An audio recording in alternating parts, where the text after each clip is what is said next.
separating poverty survey na higala. Ito na mga survey na ilang limo sa SWS. Ano yung separating poverty survey na higala. Matod pa sa ilahan dato. Ang ilahan na record ng higala ang highest separated poverty 67%. 67% sa porsyento. Ang sa porsyento ang mga Pilipino na pamilya na ilang itutubigan na ang ikuha sila magkalisod-lisod o hindi sila pobre ng higala.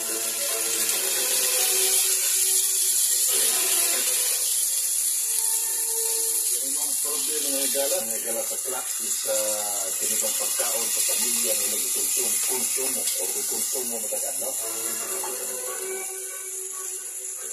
Papadugan pa sa survey, meaning ilahan separated food poverty. Ang mga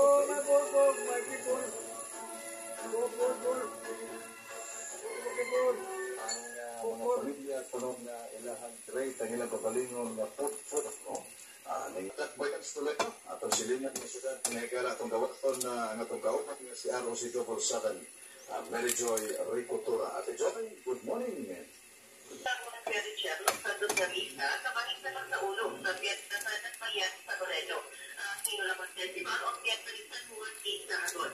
Dapat ang mga syudad ng Luzon, ang panagtapok pa ng mga grupo sa pagtaritikon, pagtaritinay, makita na nabigay ng mga miyembro sa Alpha Sigma Omega. Eskwelahan, sa Lokop Nasod, mga higala, alang na ining Brigada Eskwela, agig taho o mga higatang kapil sa 500,000 apan matratan ng balitan na malaumon ang dita usap sa Sikihor.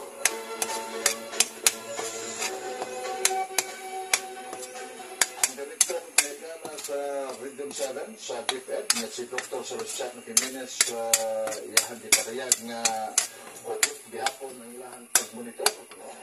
Labi na sa kahintang sa panglawas mga higala, labi na nining uso na rabanero ng impacts o tuman mga higala nga protokol. Higala nining pag matod pa niya ang ulan sa mga eskwelahan sa tibok na napagtabang usap sa mga estudyante, no?